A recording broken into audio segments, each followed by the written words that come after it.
Bienvenue dans l'émission Bonjour Maine. Dans l'édition d'aujourd'hui, nous revenons sur un match des équipes burundaises du Canada et des États-Unis, la célébration du 10e anniversaire de la chorale Notre-Dame de la Paix de Lewiston dans le Maine au nord des États-Unis. Et nous allons parler aussi de la tournée du comédien burundais Alfred Mugenzi Dikigingi aux États-Unis. Avant d'entrer dans le vif de l'émission, suivons d'abord les actualités avec notre confrère Pierre Claver-Nyong'ou. Pour commencer la page de l'actualité régionale et internationale, rendez-vous au Burundi où la rentrée scolaire édition 2024-2025 est prévue pour lundi prochain, le 16 septembre. C'est au moment où plus de 16 000 écoliers n'ont pas réussi au concours national donnant accès à la formation post-fondamentale. Alors que la note d'admission au collège et lycée est fortement critiquée par le syndicat des enseignants qui la juge inférieure à la moyenne, le ministère de l'Éducation ayant fixé la note d'admission à 32%. Antoine Manouma, il est président du syndicat FENASEB. Au cas où le concours national aurait été bien choisi, cette note serait très faible si on considère la complexité et la difficulté des disciplines enseignées au poste fondamental de la CUN enregistrée antérieurement. Constitue un fardeau pour l'enseignant qui assure le relais parce qu'il est appelé à fournir plus d'efforts pour apporter une remédiation nécessaire. Même si les premières années de l'enseignement post-fondamental freinent beaucoup d'élèves suite à la complexité des matières enseignées, l'enseignant est dans l'obligation d'œuvrer pour façonner des candidats capables d'affronter l'enseignement supérieur. Nous demandons aux enseignants de garder le courage de rester au service de la nation. Vers une convention africaine sur le VBG, violence basée sur le genre, pour mieux respecter les droits des femmes en Afrique. C'est dans ce cadre que l'Union africaine a entamé des consultations en vue de la mise en application de cette convention continentale, en collaboration bien évidemment avec les organisations qui luttent pour les droits des femmes. Marie-Louise Barichako, elle est fervente activiste des droits des femmes.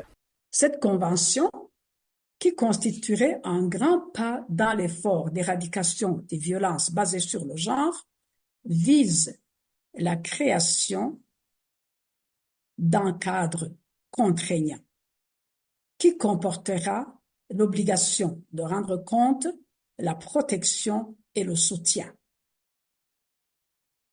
Au vu de l'accroissement continu de la violence qui a été observé durant la pandémie de COVID-19 et tout au long de ces crises politico-sécuritaires que vivent certains pays africains comme le Burundi, ce mécanisme permettra aussi d'impulser un changement dans la résolution des problèmes systémiques, surtout les systèmes judiciaires et sécuritaires et bien évidemment dans la faible performance des mécanismes déjà en place qui sont souvent adoptés et ratifiés sans qu'aucune mise en œuvre subséquente ne soit considérée.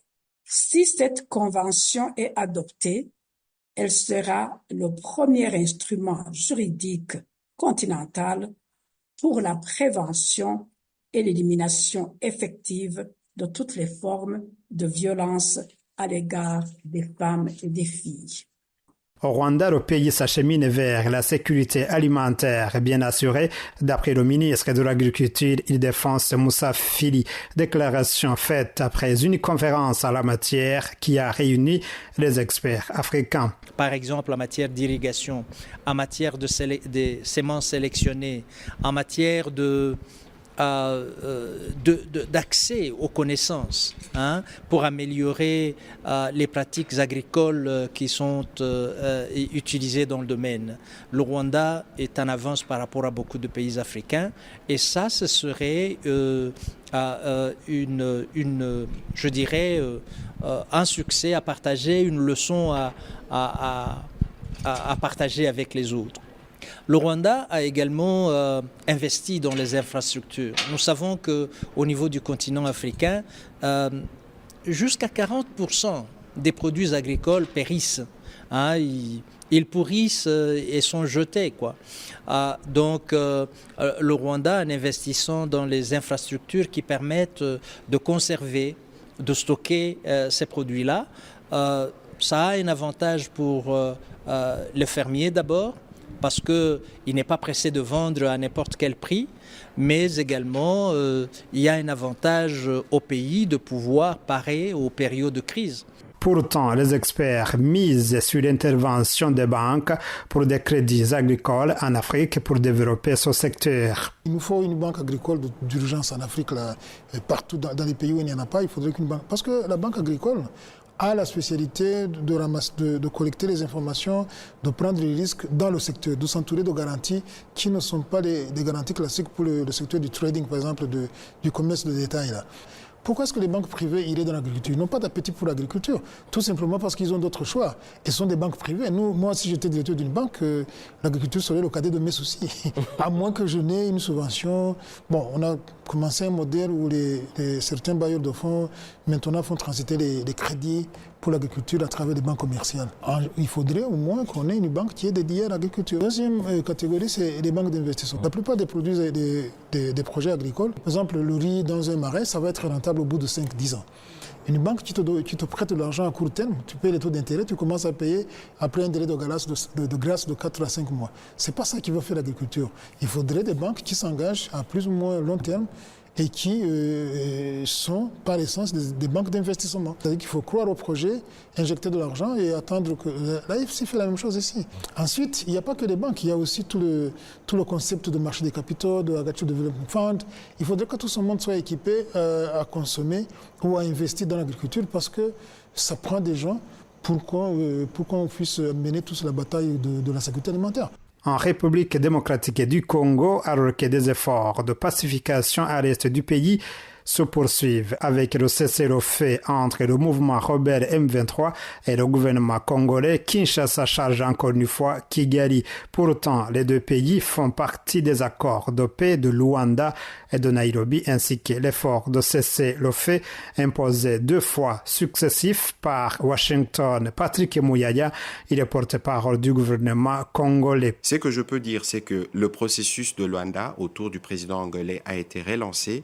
Il y a eu des réunions ministérielles, il y a eu des réunions d'experts. Et aujourd'hui, nous travaillons sur 2 plans. Il faut d'une part neutraliser les FDLR et d'autre part, il faut que les forces rwandaises s'y retirent. Je pense le 14 septembre prochain, il y aura une nouvelle réunion ministérielle qui va essayer d'analyser les rapports des experts. Mais on peut noter que les cessez-le-feu, par exemple, il est globalement respecté, même si ça et là, nous déplorons des incidents par rapport à la sensibilité de la région. Mais nous pensons que nous sommes sur une bonne voie qui peut nous permettre de parvenir à la paix et nous espérons justement que la partie rwandaise qui a excellé pendant longtemps dans les violations de ce qui avait été convenu pourra cette fois-ci faire le choix de la paix et à partir de ce moment-là, nous serons en mesure de parler des développements pour faire développer cette partie de la République démocratique du Congo. Une association de femmes bergo-congolaises a porté plainte à Bruxelles pour obtenir réparation. Elles sont issues d'une union conjugale entre les Belges et des femmes congolaises juste avant l'indépendance des années 1960. Après l'indépendance, ces femmes indiquent qu'elles ont été arrachées de leur famille pour être placées dans des orphelinats où elles auraient subi des actes de violence sexuelle. C'est au moment où le père belge venait de quitter le Zaïre de l'époque indépendante. Monique Bitubingi est l'une d'entre elles. C'était un centre où il y avait les enfants métis, mais il y avait l'école à côté avec tous les autres enfants. Mais on était un groupe des enfants métis qui ont été aussi arrachés à leur maman. Vous savez, on dormait sur des nattes. Mais comme on était petite, on ne savait pas, on ne nous avait jamais expliqué. C'est qu'on nous avait toujours dit que c'était votre papa, vous êtes les enfants de papa, l'État. Et c'est ça qu'on nous a tout dit. Donc on savait très bien qu'on était les enfants de papa, l'État. Et nous, les petites filles, on nous a abandonnés. Ils sont partis. On nous a abandonnés sans rien. On nous a laissé dans les mains des militaires qui étaient là. Et On était devenus des jouets pour le militaire. Un crime ne peut pas être enterré. Un crime doit être dévoilé et traité. L'État belge a commis un crime. C'est un crime contre l'humanité. Donc l'État belge doit assumer ce qu'il a fait et il doit réparer.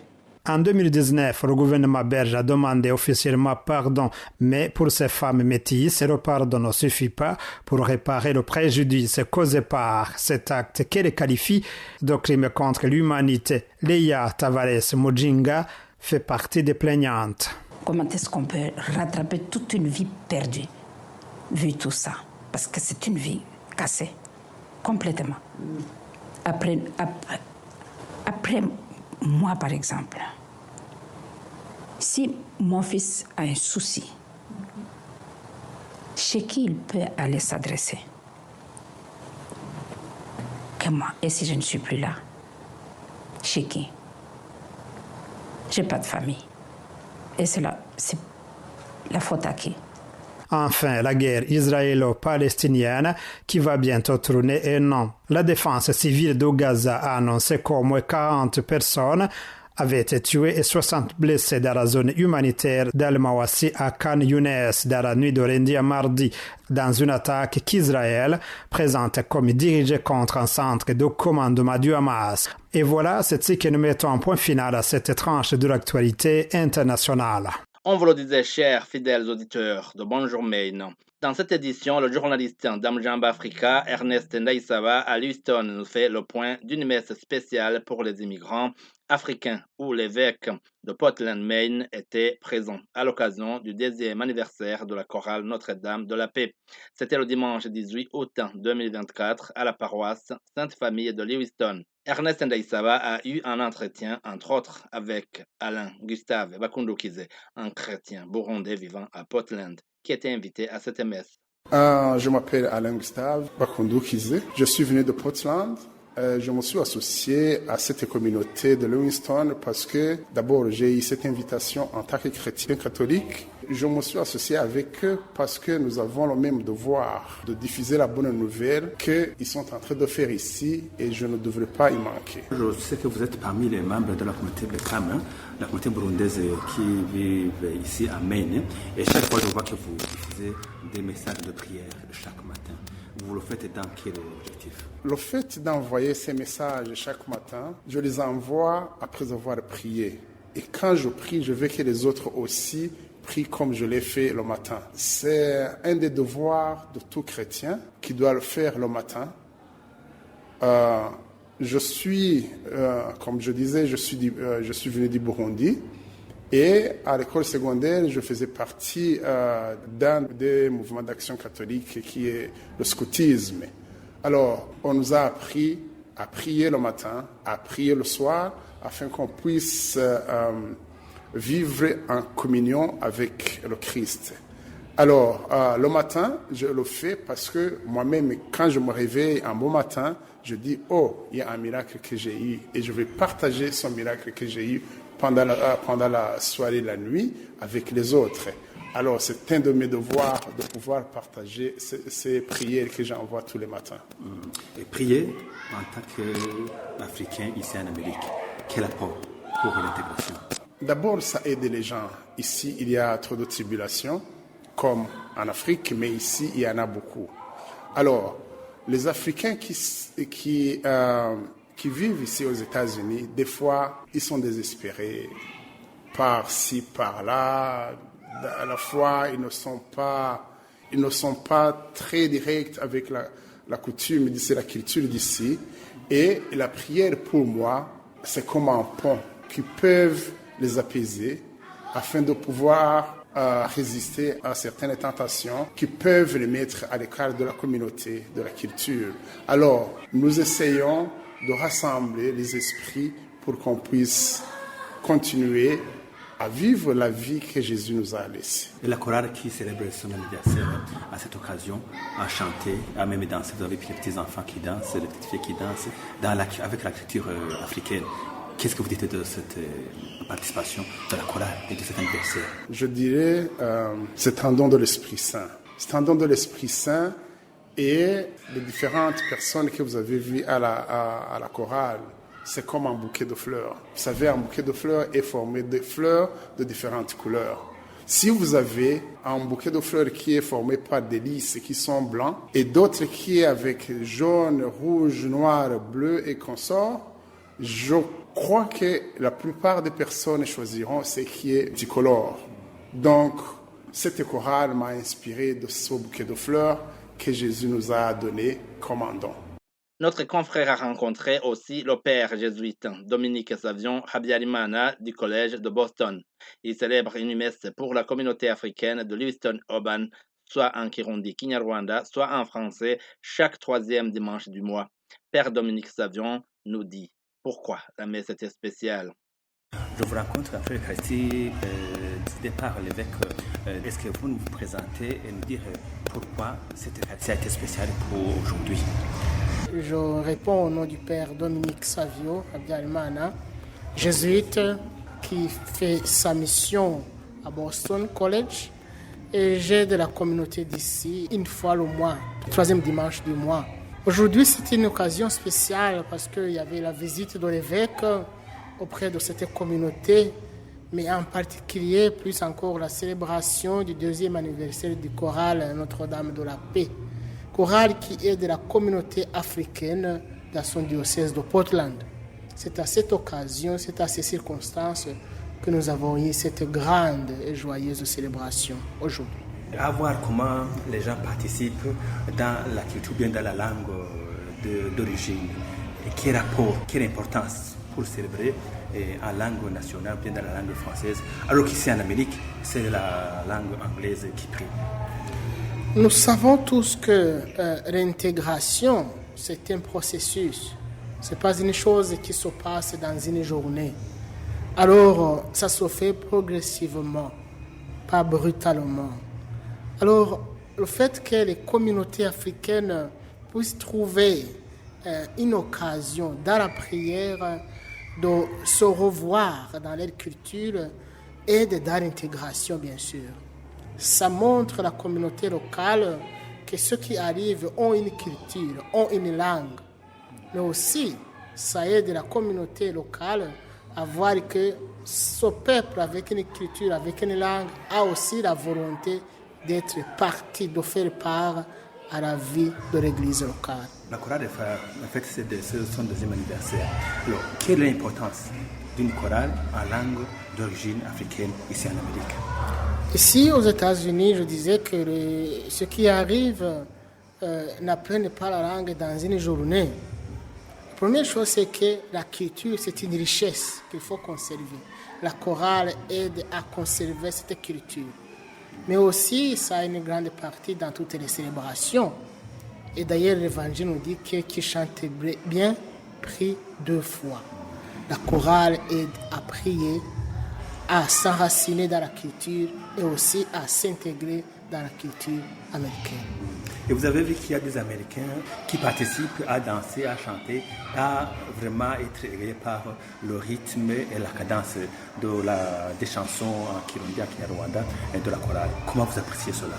Nous apprécions cela parce qu'ils le disent eux-mêmes. Ils sont contents d'apprendre la culture, la langue des gens qui viennent. Comme ça, ils savent comment embrasser cette nouvelle venue. Ça montre vraiment cette volonté de vivre ensemble, malgré la différence linguistique, la différence de la couleur de la peau et tout ça, mais ça montre la volonté et la possibilité de vivre ensemble. Bonjour Maine, volet sport. Le week-end du 31 août 2024, les équipes de football Inhamba Maine USA et Inhamba Ottawa Canada ont livré un match amical à Portland. Albert Rouavira, entraîneur de l'équipe Inhamba Maine, il aide les jeunes à avoir un niveau professionnel. Quand on va jouer, tu vois, ceux qui ont joué, ils ont de plus de 30, 40. Alors, il n'y a pas une formation spéciale. C'est pourquoi chacun va jouer et garder son poste, commencer à courir petit à petit. Alors, dans la deuxième mi-temps, tu as vu que j'ai fait entrer les enfants. Quand ils sont entrés, dans moins de 15 minutes, ils ont gagné 6 buts. Voilà que je les fais reposer. Bon, c'est une formation en fait. Il faut garder votre zone, il faut protéger votre zone. Alors, ces stratégies, qu'est-ce que ça aide pour les joueurs? Cette stratégie permet de gagner facilement et de s'entraîner à changer le jeu. Tu vois, ces jeux, ils ne sont pas habitués à vaincre les enfants. Donc, quand vous êtes sûr que vous avez des jeunes, quand vous avez des gens avec qui ils peuvent se reposer, donc il faut se reposer et par après continuer. Pour garder l'amitié, quand est-ce que vous comptez aller au Ottawa? Dès qu'ils seront prêts, nous pourrons y aller. Alors, à regarder le jeu de football, son importance, ici en Amérique, Canada, si tu es joueur de football ou qui aime le football, ça c'est très important. Que ce soit aux États-Unis, au Canada, même en Europe, et que tu as un jeune talentueux en football, c'est très important pour toi. Tu as des opportunités que nous n'avons pas eues, qui avons joué dans le temps. Alors, ici, il y a ces opportunités. Si tu sais jouer, tu peux avoir de l'aide au niveau de la scolarité. Et tu peux même aider ta famille. Normalement, ici, si tu as des talents, chacun te cherche. Si tu es jeune, tu es comme un diamant. Même ta famille peut en profiter. Toi, tu es coach. Qu'est-ce que le football exige? De l'intelligence, de force, tout va ensemble. Et l'intelligence, et bien sûr le talent, le gabarit. Alors, quel message pour les Africains qui sont ici en Amérique footballeurs? Le message est surtout porté aux parents. Si tu as un enfant qui a des talents, s'il est encore jeune, s'il vous plaît, cherchez-moi. Je suis ici, je peux aider vos enfants à avoir un niveau requis de professionnalisme. Si un enfant aime le football, il peut avoir de la chance d'évoluer et d'arriver très loin. Ici à Maine, beaucoup de gens me connaissent, qui me contactent et je vais tout faire pour aider vos enfants. Ce message n'est pas seulement pour Maine ou États-Unis ou Canada, même en Europe. Je vais tout faire pour que vos enfants aident. Et pour les enfants qui ont ce talent, qui ne te connaissent pas, comment vous contacter? C'est pourquoi je dis que c'est pas facile pour les enfants. Mais les parents, c'est facile pour les parents de me contacter. Bon, maintenant les enfants ont des réseaux sociaux. Ils peuvent aller voir, ils peuvent aller naviguer. C'est surtout les parents qui peuvent me contacter.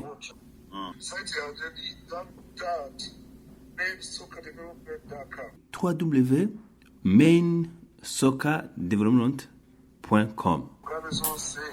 Ils vont voir tout le programme. On vous le disait dans cette émission, nous sommes avec Alfred Mugenzi, dit Kigingi, comédien de renom burundais. Il se produit pour la première fois aux États-Unis. À cette heure-ci, je suis aux États-Unis, exactement à Portland. Ce samedi dernier, je me suis produit ici même à Portland. Alors, le calendrier, le programme est ainsi. Après ce premier show de ce 31, le 7, j'ai un autre spectacle à Arizona Phoenix. Et puis, on va poursuivre avec la ville de Washington et on va clôturer avec Dallas. Exactement, ce sont les 4 shows que je suis venu faire ici aux États-Unis. Comment dirais-je, ce choix de la diaspora burundaise qui vous invite, mais aussi, je pense, cette confiance qu'ils ont en vous. Bon, moi, je crois que, premièrement, je viens de faire 12 ans. Je fais ce métier de comédien ou humoriste. Alors, comme vous le savez, au départ, c'était pas facile d'avoir des visas. Alors, cet engouement de la diaspora de vouloir m'inviter, ça date de longtemps, mais ça n'a pas été facile du fait que on n'a pas de visa quand on le veut. Alors, le fait que ça fait 2 ans, je crois, que j'ai commencé, et grâce à Dieu, à avoir les visas pour l'Europe, il y a eu alors cet engouement d'autres communautés d'ailleurs qui ont dit, si la Belgique, ça a passé, pourquoi pas ne pas tenter. Et grâce à Dieu, j'ai eu ces visas. C'est pour ça que, alors, je crois que ça faisait très longtemps qu'ils voulaient me voir. Il y a déjà des gens de la diaspora qui rentrent au Burundi, mais qui ne trouvent pas, qui arrivent dans un temps où je n'ai pas de spectacle et qui retournent là où ils vivent sans pouvoir me voir. Alors, le fait que vraiment ça a commencé à marcher, j'ai commencé à eu des visas partout. J'ai vu qu'il y a vraiment cet engouement de m'inviter. Alors, en premier lieu, je crois que c'est ça le facteur. Mais d'autres facteurs, il y a aussi le fait que je continue à travailler. J'essaie de voir ce que les gens aiment, encore plus les Burundais, parce que je joue pour les Burundais. Et je continue à travailler. Et encore une fois, il faut remercier le bon Dieu, le fait de nous donner cette grâce que les gens nous aiment. Je ne sais pas si je me suis fait comprendre. Et c'est grâce à Dieu. Alors, on continue à travailler et on met ce qu'on fait sur les réseaux. Les gens, des fois, aiment ce qu'on fait. Et quand ils entendent que, même ailleurs, on nous a invités, pourquoi pas, ils essaient. Et ça marche. C'est dans ce cadre que j'ai eu, plusieurs shows à l'étranger, je crois. Samedi dernier, j'ai vu, il y avait des gens de toutes les générations, des gens de troisième âge, des jeunes gens, voilà, des couples, de jeunes couples, voilà, des gens de toutes les générations, de toutes les régions. Que ressentez-vous quand vous êtes face à un tel public, surtout à l'étranger? Vraiment, c'est satisfaisant d'abord de ma part. Et en deuxième lieu, ça donne l'espoir. Ça donne l'espoir, tu sais très bien, les années qu'on vient de passer dans notre pays avec les guerres, les crises, et voir comment la diaspora peut se rencontrer, toute la diaspora, toutes les couches sociales, que ce soit toutes les ethnies, être ensemble et rigoler ensemble. Je crois que c'est un signe d'espoir à chaque fois que j'ai quand je suis devant un tel public. C'est pour ça que je dis même quand je rentre, j'ai de l'espoir pour mon pays. Je crois que même demain, ces problèmes de crise économique ou de crise, d'autres crises qu'on peut avoir, ça va se terminer du fait qu'on voit vraiment une jeunesse ou des gens qui aiment ce qu'on nous faisons et qui dépassent les comment dirais-je, qui dépassent tous ces tous ces tous ces tous ces différents qui viennent dans nos shows. Pourquoi pas demain on pourra dépasser tous nos différends dans notre pays et construire un nouveau Burundi. Dans le passé, on a vu que le métier de comédien avait moins de considération dans la société burundaise et même dans la région des Grands Lacs, disons. Mais je te connais au lycée Vugizo, l'un des lycées, disons, dans le temps, hein, et, qui était parmi, et j'espère qu'il reste parmi les écoles prestigieuses, les écoles publiques prestigieuses. Et tu es dans le quartier Mutanga, qui est bien connu à Bujumbura. Est-ce que tu penses que, en tant que comédien qui a fait des études, mais aussi qui vient aussi, disons, dans un quartier bien connu partout au Burundi, cela peut changer la manière dont les gens perçoivent son métier? Oui, je crois que, en tout cas, moi, je dirais que le parcours est un peu satisfaisant, même s'il y a beaucoup de choses à faire, parce que en fait, c'est un changement de mentalité. C'est un changement de mentalité. Ça vient progressivement et ça dépend de ce que nous qui avons commencé à faire ce métier, comment on va se comporter dans la société. C'est pour ça qu'à chaque fois, je conseille à mes petits frères ceux qu'on fait la même chose au Burundi, ces jeunes artistes, à chaque fois je leur dis, nous avons quelque chose on doit montrer une autre image, on doit montrer une autre image de ce qu'on perçoit. Parce que si on regarde par exemple le métier le plus en vogue comme les chanteurs, ce sont des gens à chaque fois qu'ils disent, ce sont des voyous, ce sont des quoi. Mais moi, à chaque fois, je dis, faut pas pleurer de ton sort, du fait que la société te dénigre. Non, Par contre, il faut retourner vers toi, retourner et voir est-ce que moi, comment je me comporte, qu'est-ce que je fais, qu'est-ce que je donne priorité dans ma vie, comment je me comporte dans mon quartier, comment je me comporte dans ma société, là où je travaille et tout ça. Et c'est ça qui va faire que les mentalités vont changer.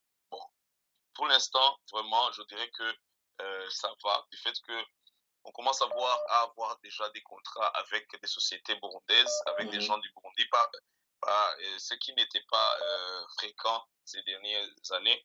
On travaillait souvent avec les gens qui viennent d'autres pays, comme les banques, par exemple. Là, je précise, je parle précisément pour les cas des brand ambassadors, c'est-à-dire des représentants des sociétés, chose ailleurs qui fait vivre les artistes. C'était un peu difficile, mais quand même, on commence à avoir de l'espoir du fait qu'on nous appelle ici et là. Il y a une confiance qui commence à s'établir. C'est pour ça que je dis à chaque fois, continuons dans cette direction. Nous, artistes, il faut bien se comporter. Il faut pas essayer d'être des exemples dans la société pour que même demain on dit un métier, un humoriste ou un chanteur, quoi que ce soit, c'est un métier vraiment respectable. C'est ça. Merci pour avoir écouté l'émission Bonjour Maine. Rendez-vous pour un autre numéro dans 3 semaines. Elle vous a été présentée par Eloge Willy Canez.